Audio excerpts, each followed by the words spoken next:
Just moments ago, Angela Stanford, a native Texan who won last week up in North Dallas, visiting with 97-year-old club co-founder Jackie Burke Jr., the Masters and PGA champion from 1956.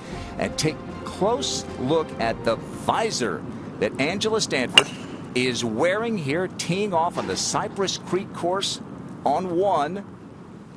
And maybe that autograph on the visor gave her a friendly bounce. Autographed by Meg Mallon when Angela, a Fort Worth native, went to watch Meg at the Colonial Country Club for the 1991 U.S. Women's Open, which Mallon won at the 12th. This is Kelly Tan of Malaysia, who has had a really fine season this year on the LPGA Tour, continuing to stack up top 25 finishes. Could she stack up a birdie? Wow, that was worth the wait. Back down to the Jackrabbit, the 10th hole, Teresa Liu. Another player who played for a number of years on the LPGA, but now plays primarily on the Japanese tour. Whoa! How about that? Eagle there, tying her for the lead straight away. That's a Jackrabbit start right there. Boy, and we do forget that players come to the U.S. and they play the LPGA Tour, or whether maybe also the PGA Tour, and that they actually really get homesick, and eventually they want to go home and they want to play at home. I mean, everything about that was pretty pure. Landed it just where she needed to, and whether the caddy gave her a good read on the roll or not, but either way, that's a nice eagle. Gabriella Ruffles. Coming off a little bit of a downhill lie, but she's a very high ball striker, has great distance control with her irons, and there's proof of it right there. Right on cue. She's got some moxie, Kay, doesn't she? She does. She's just brimming with confidence, and she keeps getting better and better with every year. To the par 5 13th, then the young American Yeleni No.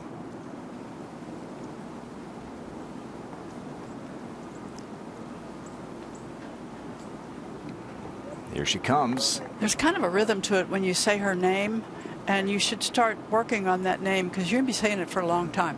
This was a moment ago over at the 12th, par 3 for Hannah Green, scrambling just short.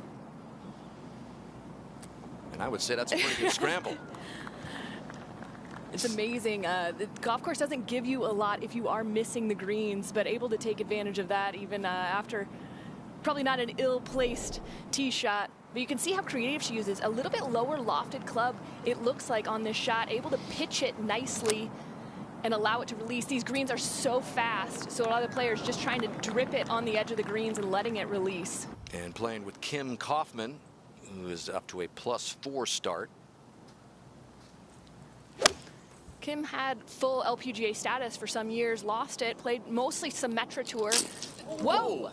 But played very well in those events and those starts, and an unfortunate break. My goodness. Yeah, that would have been obviously a lot closer for Kaufman. Let's listen to this.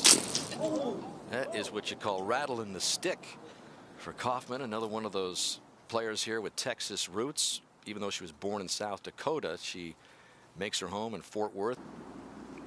And her 4th shot at this par 5. And that is how you do it.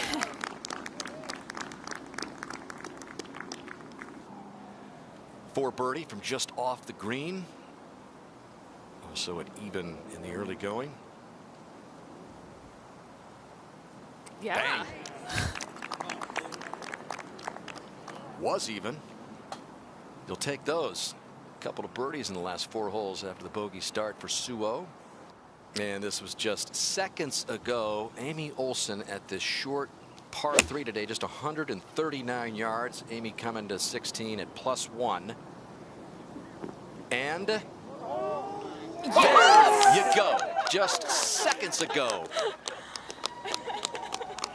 Amy Olsen lights up what crowd there is there. Again, this U.S. Women's Open being staged without spectators, but what a way to get to 1 under for Amy Olsen.